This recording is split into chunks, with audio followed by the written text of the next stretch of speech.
Hello, this is Sunil Sunder Raj with Jersey Sporting News. Today, I'm happy to be speaking with Pat Devaney, head coach of the New Jersey City University women's basketball team, and also back-to-back NJAC Conference Tournament champions. Coach Devaney, thank you so much again for the opportunity. Hey, Sunil, thank you for the opportunity. I appreciate you, man. Congrats, Coach. As you're proudly, displaying and wearing, said the championship ring. It's got a good ring to it, and of course the trophies there, along with the cutting down the nets. Boy, that's got to feel good, Coach. The program that you built, and winning back-to-back titles. Just talk, and then of course first ever trip to the NCAA tournament. Just talk about it, Coach. Sure, I'm on cloud nine still. I can't believe that it happened this quick, this early in my career. I'm just happy for my university. I'm happy for the city. I'm happy for these kids. Everybody bought in, and it's amazing to be in this situation right now, to be able to play Scranton at their home in the NCAA tournament. This is like a dream come true for me right now. Yeah, no, I agree, Coach. What a tipsy-turvy ride, to this point, Coach. I was looking at that schedule. My God, I mean, it's just remarkable how you guys were able to overcome so many obstacles and challenges. I mean, a bunch of forfeits, postponements, cancellations. I think lost 6 in a row at one point. But to win 3 out of the last 4 games in the regular season, earn that first round bye in the NJAC tournament, and go on the run that you did, almost eerily similar to last year's run, in the tournament, Coach. Just talk about that, the resiliency of this program. Yeah, I mean, these kids fought. They were battle tested. We went through a lot of adversity in the beginning of the season. We wound up losing one of our Division I recruits, one of our Division II recruits. The NCAA didn't clear them, which we thought was going to be a no-brainer, and they were going to be cleared. So that happened. And then we wound up having a false positive. So we had to forfeit 3 games because of the false positive. The girl wound up getting a positive test. Then she went to her own personal doctor, wound up getting 2 tests. The next day she was negative, but we had to abide by the positive. Mm-hmm. So wound up forfeiting the first 3 conference games, I think it was, right? First 3 conference games, yeah. And it was 4 forfeits in total we wound up having in a conference. So, these girls, they never gave up. They never gave in to all the negativity that was happening and the stuff that was going on because of policies and stuff. They just, they understood the goals ahead that we could still attain. And I couldn't ask for a better group. So these kids, they just bought in. They trusted the process. They trusted in myself. Mm-hmm. And, we're lucky to be in this situation to have back-to-back championships. That's unheard of over here at NJCU, especially on the women's side. So yeah, we're lucky. These kids fought through everything, and I believe that helped build their character to what they have going now. Where they're not folding under anything. We could be down 9 like how we were against Rowan. Mm-hmm. Be down against Montclair, and that stuff didn't faze these kids. They just kept fighting, and I have a whole bunch of fighters here. Yeah, no, so definitely. We're very happy. Yeah. Hey, let's start about that. First game against Montclair State, the number 3 seed, going into the Panzera Athletic Center, knocking them off. Sophomore guard Damaris Rodriguez, with the buzzer beater. I mean, it doesn't get any better than that, Coach. But just talk about that. Let's start with that game first. Yeah, I mean, I believe Damaris had a bad, not her normal first half that she usually has, but she came back in the second half and. Yeah. She put us on her back and she carried us. She did everything in her power to help us win that game. She played amazing defense. She was rebounding, distributing the ball. She was scoring in the second half.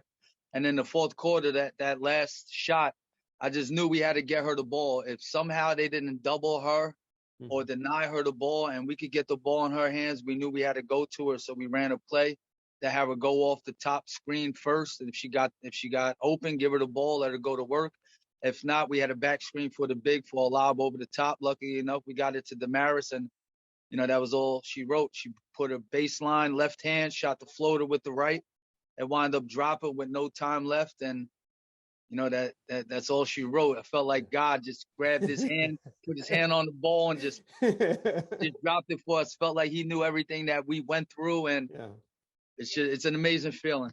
That's wonderful. Yeah, 28 points. Jada Camacho, 15 points. And then, as you mentioned, the win over Rowan, number 2 seed, knocking them off 83-79. Damaris again with another outstanding performance, 25 points. Jada Camacho, 23, and Lainey Fox, 20. I mean, that to get that kind of point production from 3 players, just again amazing. Just talk about that game, Coach. Yeah, I mean, we have great players over here. Lainey Fox is an amazing player. She's an amazing person. She could shoot the ball. She could dribble the ball. She could take it to the rim. She's a 5'10" guard, but she could play forward. She could play a center. She could play anything. And she's one of the best shooters in our conference. She's one of the most hardest workers. She's a very smart, bright kid. We were lucky and blessed to get her over here. She's been playing very well the last couple of games. She found her game, and she's been rocking and rolling. Jada Camacho, same thing. She's been playing very well for us. She has confidence in herself. And we know what Jada brings to the table. We've seen her. She's a Jersey City kid, Dickinson kid, went to State County Community College, went to St. Catherine over in California, came home after COVID to come play for us. So we know what Jada could bring to us. She's playing her game. Jamira Johnson, Division II transfer, 6'3". She has tons of post moves. She's big, strong, finish around the rim, great defender. Leah Allen's been playing well. So it's been a real team stepping up. And Tahira Kelly has been one of the best on-the-ball defenders that we had. She's been a difference maker for us. So we got the bench stepping up. We got our starting 5 stepping up. And this is the best time right now to be playing our best basketball. Yeah, yes, no doubt about it. Hey, coming back home, face TCNJ, the 8th seed, at home in the NJAC, Tournament Conference Championship game. Talk about, a closer game, 58-52, but Lainey, again, 16 points. Jamira Johnson, 12 points, and Damaris, chipping in there. I think had 11 points. Just talk about that game, Coach, and be able to, come out on top and, again, secure that title. Yeah, I mean, TCNJ, they had a heck of a run. They wound up beating Keene at home. Keene was the 1st seed. And then they knocked off Willie P. No one ever thought they were going to knock off Keene and Willie P. That happened, so I knew that it was going to be a fight. When you play a team like TCNJ, coached by Chessie Jackson, you're going to get their best shot. They're great shooters. The first half, they shot like 80% from the 3. They hit 9 threes. They had 27 points out of their 32 in the first half from the 3. So we knew we were going to get their best shot. We knew, to get out to their shooters. And we just knew that they couldn't shoot like that the whole game. There's nobody that's going to shoot 80% all game long. Mm-hmm. So we just stuck with the game plan.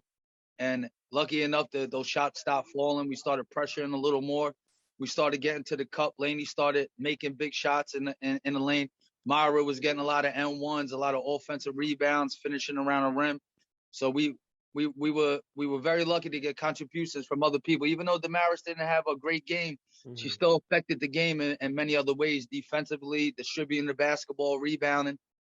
So I think that was a big win for us not having Damaris, our best player, one of the best players in the country, not to have a big game and us still pull out the win.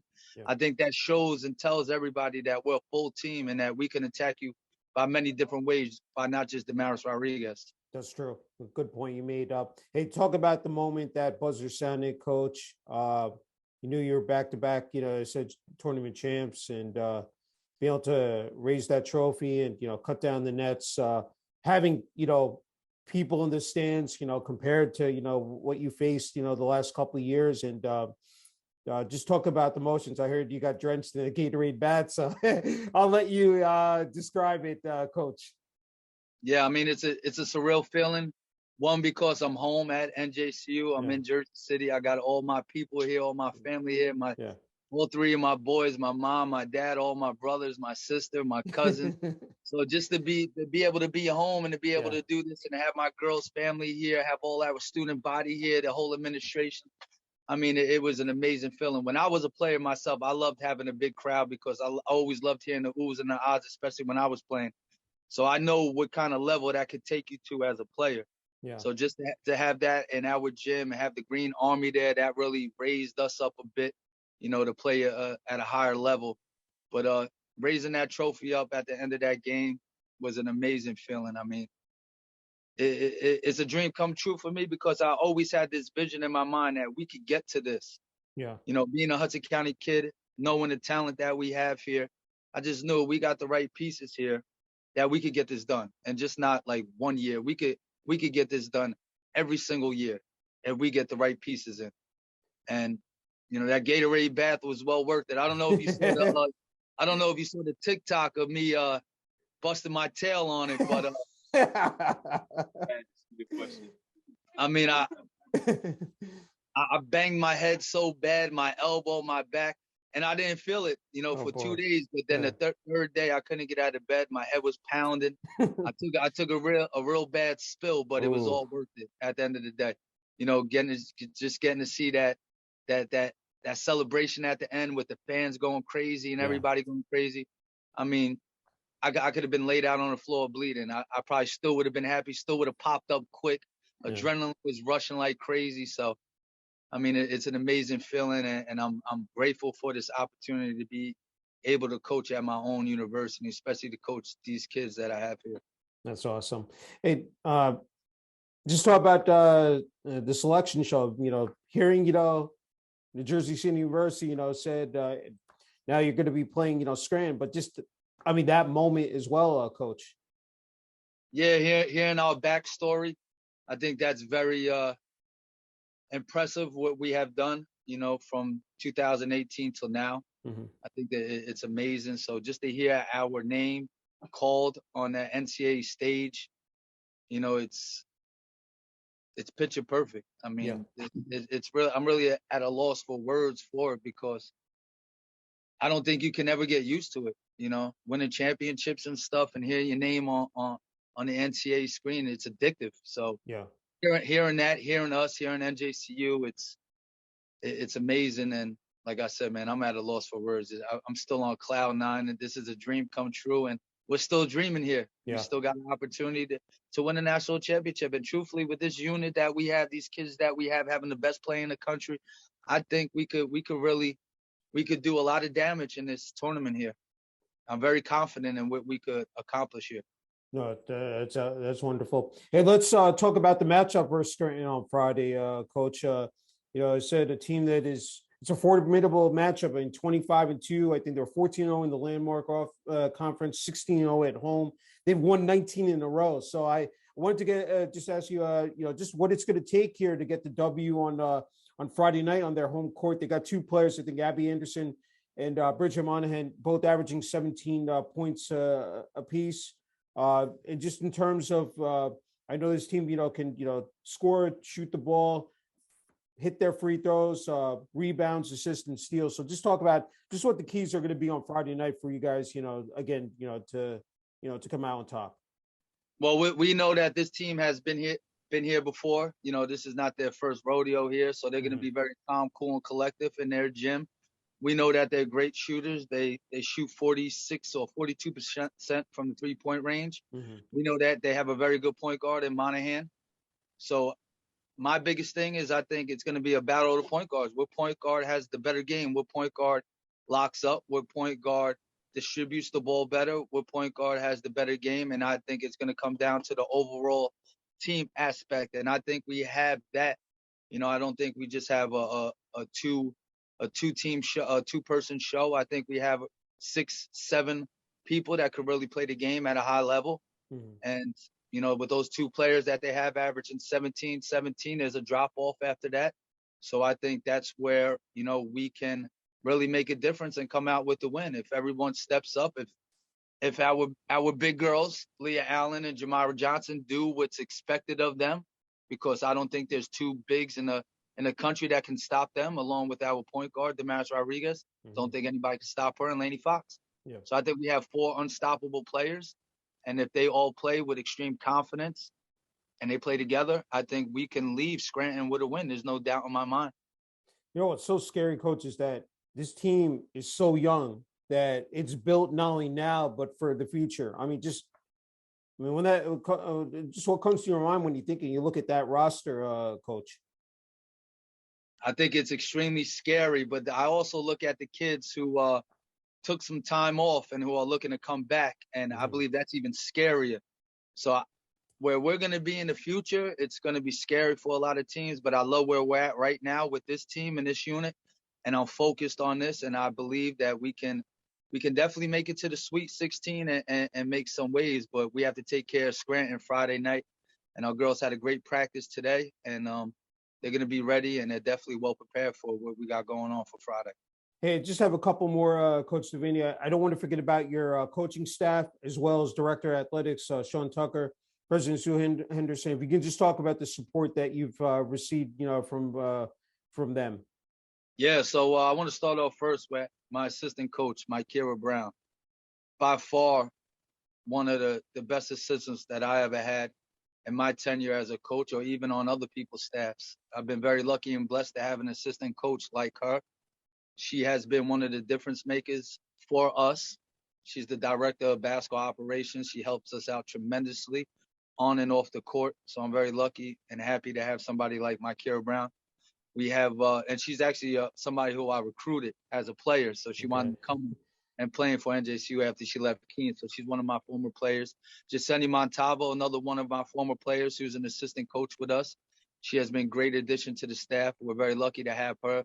Girls love her. She helps us out tremendously, but our administration over here is second to none the best. Sean Tucker, I think he is the best athletic director and the best person in the country. We are very lucky and blessed to have him over here at NJCU. But I also want to go with our sport admin and associate director, Jeffrey Jordan. He is he's a mentor to us all over here. He's been our backbone over here, and I don't think we would be where we're at without his guidance and his help. Our trainers over here have helped our girls tremendously in getting back, and Carly Mejia and Ashley Pace. So, we have great admins over here, great people who have been helping our girls out and all our student athletes out in general. We have a big family over here, and that's what we pride ourselves on, our family versus their team. And we wouldn't be here if it wasn't for all of them and our support system that we have over here. Our fans are amazing. They packed the JMAC for the championship game, and that was one of the difference makers. That the crowd was crazy, and me as NJCU alumni, being around here since 2007, I have not seen a crowd like that since I think 2011 or 10, Coach Mark Brown's first championship. Mm-hmm. So it was a great sight to see, and hopefully we can keep seeing that every home game. It's great. Okay, Coach Devaney, I'm going to give you the last word. Your message to Gothic Nation out there, the fan base, both here locally and nationally. The floor is yours. Yeah. So first off, I want the whole Gothic Knight fan base to say thank you to my wife, who's an alumnus, Kelly Garda. Kelly Devaney now, watching my three boys. That is, Sunil as a father. Yes. Women always play the biggest role. That's while true. we're out here doing this work, you got to have that strong. You got to have that strong wife with you, and I'm very lucky and blessed to have her. So I just want to say thank you to my wife for everything that you do for our family. Watching the kids, I wouldn't be able to do what I love if it wasn't for you. So thank you. I also want to say to our fan base and NJCU alumni, NJCU is rocking and rolling. It's just not women's basketball. It's women's wrestling. It's men's wrestling. It's softball. It's baseball. Everybody is stepping their game up. The athletic department is stepping their game up. And I could promise you the whole department within the next 2 to 3 years, we're going to be on top. It's just not going to be titles on the basketball side. It's going to be titles everywhere. Tennis is doing their thing, men and women. So be on alert for NJCU athletics in whole. Volleyball's kicking up. The boys, the men, they won a championship last year. They could win a championship this year. So we're all rocking and rolling. And as alumni, it's amazing to see great energy around. And I just love being here. Sounds good. Hey, Coach Devaney, again, an incredible honor and privilege being able to interview you, especially after, winning, back-to-back NJAC, conference tournament championships. Again, wishing you and the rest of the team all the best, in the NCAA tournament, first round game against Scranton on Friday night. Thank you, Sunil. Thank you for the opportunity, and thank you for everything that you do for sports and athletics, man. It's greatly appreciated, and we need more good people like you. Thank you.